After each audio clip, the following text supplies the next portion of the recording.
기도하시겠습니다. 오늘도 하루의 첫 시간 주님과 함께 이렇게 시작하게 하신 것을 감사드립니다. 시간과 공간을 지으신 하나님이심을 기억하면서 지음 받은 대로 잘 쓰임 맞는 인생을 살아가게 하여 주시옵소서.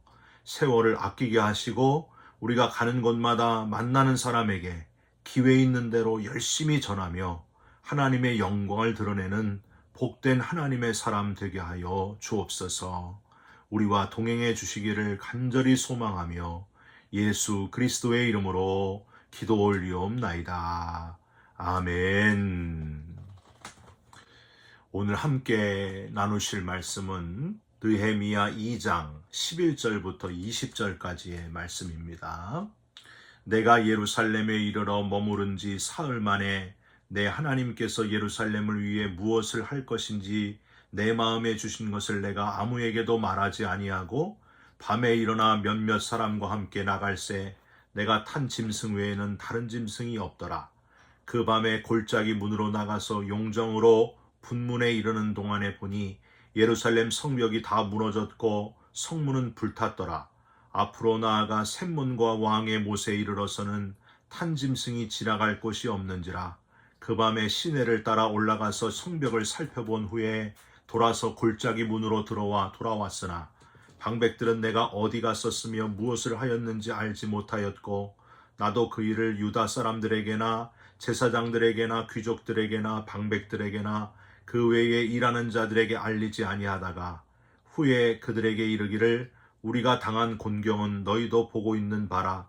예루살렘이 황폐하고 성문이 불탔으니 자 예루살렘 성을 건축하여 다시 수치를 당하지 말자 하고 또 그들에게 하나님의 선한 손이 나를 도우신 일과 왕이 내게 이른 말씀을 전하였더니 그들의 말이 일어나 건축하자 하고 모두 힘을 내어 이 선한 일을 하려 하매 호론 사람 산발랏과 종이었던 암몬 사람 도비아와 아라비아 사람 게셈이 이 말을 듣고 우리를 업신여기고 우리를 비웃어 이르되 너희가 하는 일이 무엇이냐 너희가 왕을 배반하고자 하느냐 하기로 내가 그들에게 대답하여 이르되 하늘의 하나님이 우리를 형통하게 하시리니 그의 종들인 우리가 일어나 건축하려니와 오직 너희에게는 예루살렘에서 아무 기업도 없고 권리도 없고 기억되는 바도 없다 하였느니라.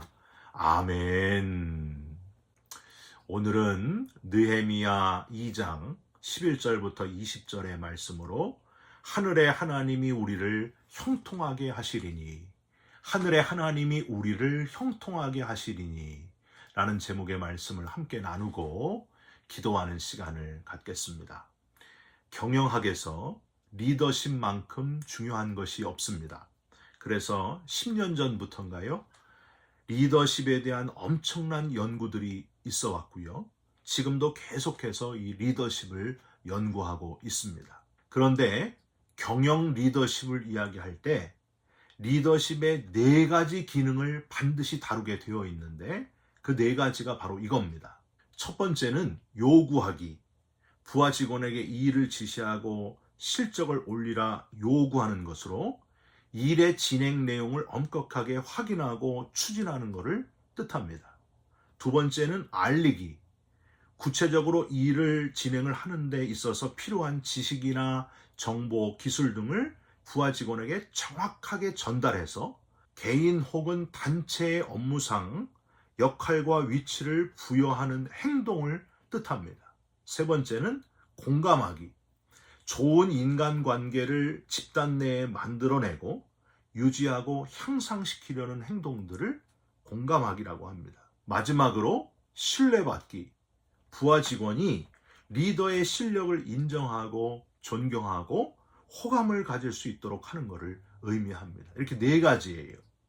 저와 여러분이 속한 곳마다 이런 리더십의 기능을 잘 살려가셔서 좋은 리더들이 되시고 공동체를 선한 방향으로 이끌어가는 좋은 리더들이 되시기를 주님의 이름으로 부탁드립니다. 어제부터 생명의 삶이 느헤미야를 본문으로 묵상을 해가고 있는데 이 느헤미야야말로 성경에서 주목하는 인물일 뿐만이 아니고 사회에서도 많이 연구하는 리더십으로 연구하는 인물이 바로 이 느헤미야입니다. 새벽마다 이 느헤미야서를 묵상하게 될 때마다 저와 여러분의 리더십이 성장하게 되고 영상으로 예배하는 모든 분들이 다 함께 좋은 리더들이 되시기를 주님의 이름으로 부탁드립니다. 느헤미야는 우선 그 이름의 뜻이 하나님의 위로라는 뜻이었습니다. 그래서 사람으로부터 위로받는 사람이 아니라 하나님으로부터 위로받고 하나님께서 귀하게 들어쓰시는 이스라엘의 무너진 성벽을 쌓은 리더가 바로 이 느헤미야였습니다. 어제 본문에 이미 느헤미야의 가장 중요한 특징이 나와 있었는데 느헤미야는 아닥사스다 왕, 페르시아 왕의 술관원으로서 조선시대 기미상궁처럼 늘 왕의 곁에서 왕을 살피면서 왕을 아주 가까이 하는 그야말로 최고의 권력자가 바로 이 느헤미야였습니다. 대통령의 비서실장 정도라고 할까요? 대제국 페르시아 바사 제국의 왕의 비서실장, 어마어마한 권력이죠.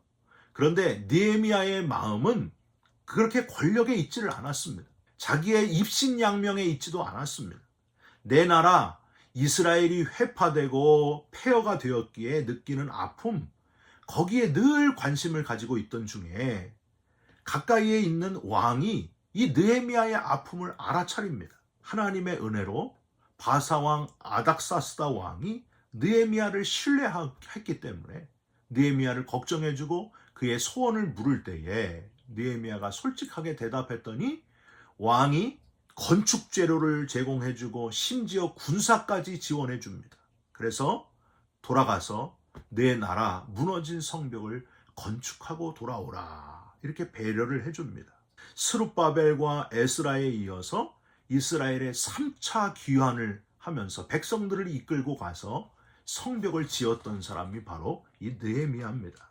3개월에 걸쳐 드디어 이스라엘 예루살렘에 도착한 느헤미야, 어떻게 했을까요? 저 같으면은 그동안 못 보았던 내 아버지의 친척들 뭐 다 쳐다봤을 거예요. 그러면서 서로 울고 그랬을 거예요. 근데 느헤미야는 그러지 않았습니다. 11절을 한번 보실까요? 내가 예루살렘에 이르러 머무른 지 사흘 만에 12절, 내가 하나님께서 예루살렘을 위해 무엇을 할 것인지 내 마음에 주신 것을 내가 아무에게도 말하지 아니하고 밤에 일어나 몇몇 사람과 함께 나갈새 내가 탄 짐승 외에는 다른 짐승이 없었더라. 우선 3일 만에 낮에는 사람들이 많으니까 안 보이도록 밤에 사람들이 모르도록 몇몇 사람과 나가게 되는데 13절, 골짜기 문으로 나가서 분문에 이르는 동안 보니까 예루살렘 성벽이 다 무너졌고 성문이 다 불탄 것을 발견하게 됩니다. 14절, 앞으로 가서 샘문까지 가고 짐승이 갈 수 없는 곳까지 가가지고 시내를 타고 올라가서 성벽을 아주 꼼꼼히 살펴보게 됩니다. 어디가 무너졌는가, 얼마만큼 무너졌는가 자세히 꼼꼼하게 살펴봤다는 거예요. 첫 번째로 여기서 우리는 리더는 주어진 현실을 진지하고 꼼꼼하게 살피면서 준비하는 사람이다 하는 것을 우리는 먼저 깨달을 수 있습니다. 부하들, 일꾼들에게 임무를 부여하기 전에 리더가 전체의 그림을 머릿속에 담고 있지 않으면 리더십을 발휘하기가 어렵다는 거예요. 여러분, 리더는 희망을 파는 장사꾼이다, 그런 표현이 있어요. 희망을 가지도록 리더는 앞에 있는 것, 멀리 있는 것을 미리 볼 수 있는 사람이어야 됩니다. 미리 보기 위해서는 그의 시야를 넓히고 있어야 되고 솔선수범해야 되고 달라야 됩니다. 아람군이 쳐들어와서 엘리사의 거처를 완전히 싸매고 있을 때에 게하시가 문을 열고 나가보니까 큰일 난 거예요. 선생님, 우리는 완전히 포위되어 있습니다. 그랬더니 엘리사가 하나님께 기도하죠. 하나님, 이 게하시의 눈을 열어서 보게 하여 주옵소서. 영적인 눈을 떠보니 하나님의 군사들이 포위한 그 아람 군대 안쪽에서 엘리사와 그 엘리사의 거처를 다 보호하고 있는 것을 발견하게 됩니다. 눈앞에 돈을 준다고 하니까 한번 거절했던 이스라엘에 대한 저주를 돈 때문에 흔들려가지고 정말 저주하러 나귀를 타고 내려가는 선지자 누굽니까? 발람 선지자를 한번 기억해 보십시오. 돈만 보다가 칼을 든 주의 사자를 발견하지 못하죠. 죄 없는 나귀만 채찍으로 3번이나 때리지 않습니까? 나귀가 사람의 말로 왜 때리냐고 하게 될 때에야 놀라서 주의 앞에 엎드리게 됩니다. 참 어리석은 리더의 모습입니다. 사랑하는 성도 여러분, 이 세상을 지으시고 역사를 주관해 가시는 분을 의지하면 그게 바로 가장 멀리 보는 방법이고 가장 넓게 보는 방법 아닙니까? 아브라함의 조카 롯처럼 당장 눈앞에 물이 넉넉한 소돔 땅을 선택하지 말고 하나님을 선택하는, 동서남북 어디든지 하나님이 가는 곳이 그곳이 축복의 땅이다 하고 하나님을 붙잡았던 아브라함처럼 저와 여러분도 하나님을 붙드는 리더 되시기를, 멀리 보고 넓게 보는, 가장 멀리 보고 가장 넓게 볼 수 있는 분은 우리 하나님이십니다. 그 하나님을 의지하면 된다는 거예요. 하나님을 신뢰하고 하나님만 붙드는 리더 되시기를 주님의 이름으로 부탁드립니다. 두 번째로, 적절한 때에 알리고 모든 백성을 공감시켰던 신중했던 리더가 바로 느헤미야였다 하는 사실을 기억하시길 바랍니다. 16절을 한번 보실까요? 방백들은 내가 어디 갔었으며 무엇을 하였는지 알지 못하였고 나도 그 일을 유다 사람들에게나 제사장들에게나 귀족들에게나 방백들에게나 그 외에 일하는 자들에게 알리지 아니하다가. 그러니까 느헤미야는 막 호들갑 떨면서 미리 막 다 알리고 그러지 않았다는 거예요. 여러분, 모세와 아론이 함께 애굽의 바로왕 앞에 서가지고 하나님의 백성을 가게 하라 하고 바로왕을 설득할 때, 그때를 한번 기억해 보십시오. 이스라엘 백성들조차 100% 모세와 아론의 말을 공감하지를 못했습니다. 중요한 일을 할 때는요, 너무 성급하게 하지 말고 적절한 시기에 모두 다 공감하도록 그렇게 만드는 것이 리더의 중요한 역할이라고 하는 거예요. 여러분, 소문이 얼마나 빠르고 왜곡돼서 나가고 첨부돼서 나가는지 실제 일을 추진하기 전에 잘못된 소문 때문에 곤란을 겪는 경우가 얼마나 많습니까? 그러니까 잘 침묵하고 때를 기다리는 게 중요해요. 그 적절한 시기가 올 때 모두 다 알도록 공감시키는 능력, 그게 리더의 능력입니다. 에스더가 하만을 초대했다가 잠시 참고 그 하만의 계략을 확 밝히지 않고 잠시 때를 기다리면서 참고 다시 날짜를 잡아서 하만을 오게 하잖아요. 왜 그랬을까요? 확실하게 하만이 이스라엘 민족을 살해해야 한다는 증거를 잡기 위한 그 에스더의 지혜였습니다. 때를 기다리는 것이 바로 리더의 모습임을 여러분 기억하시고 잠잠히 때를 기다리면서 하나님께 지혜롭게 침착하게 쓰임받는 리더가 되시기를 주님의 이름으로 부탁드립니다.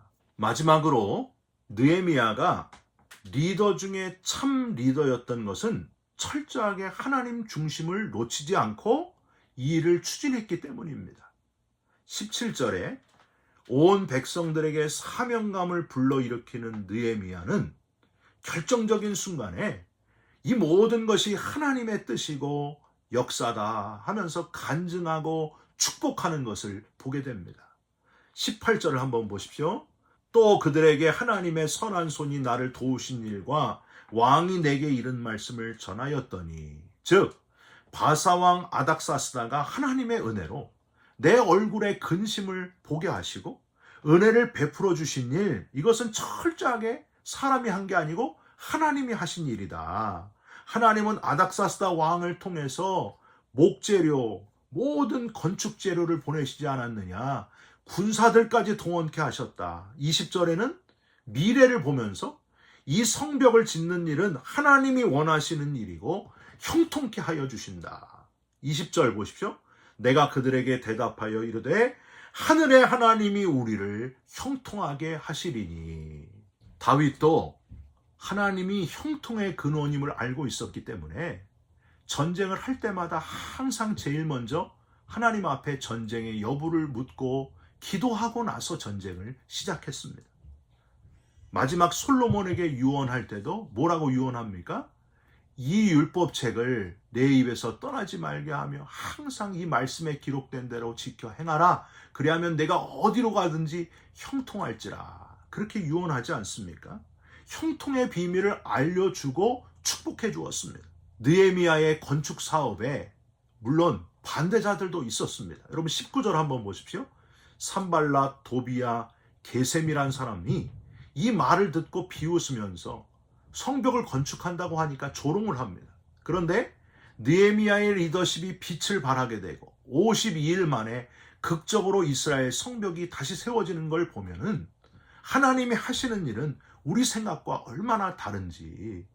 사랑하는 성도 여러분, 예수님이야말로 침묵하시면서 백성들의 모든 죄를 짊어지신, 대신 짊어지신 리더 중에 리더이셨습니다. 때를 기다리셨습니다.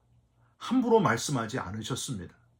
끝까지 모든 백성들을 대신하여 목숨까지 내어주시는 참 리더의 길을 걸어가셨습니다. 저와 여러분도 침착하게, 신중하게 잘 살피시고 때를 기다리시면서 최고의 리더십을 발휘하는 살아있는 하나님의 리더들이 되시기를 주님의 이름으로 축원드립니다. 기도하겠습니다. 하나님, 우리도 리더로 사용하여 주시옵소서. 잘 살피고 꼼꼼하고 신중한 리더가 되게 하여 주시옵소서. 때를 기다리며 사람들을 공감하게 하되 철저히 하나님 중심을 놓치지 않는 리더가 되게 하여 주시옵소서. 예수 그리스도의 이름으로 기도 올리옵나이다. 아멘. 하늘에 계신 우리 아버지여, 이름이 거룩히 여김을 받으시오며 나라가 임하시오며 뜻이 하늘에서 이룬 것 같이 땅에서도 이루어지이다. 오늘 우리에게 일용할 양식을 주옵시고 우리가 우리에게 죄진 자를 사하여 준 것 같이 우리 죄를 사하여 주옵시고 우리를 시험에 들게 하지 마옵시고 다만 악에서 구하옵소서. 나라와 권세와 영광이 아버지께 영원히 있사옵나이다. 아멘. 사랑하는 성도 여러분, 이 시대에 꼭 필요한 리더로 쓰임 받으시기를 바랍니다. 하늘에 하나님이 주시는 형통의 복을 누리는 저와 여러분이 되시기를 주님의 이름으로 축원드립니다. 여러분 사랑합니다. 축복합니다. 감사합니다.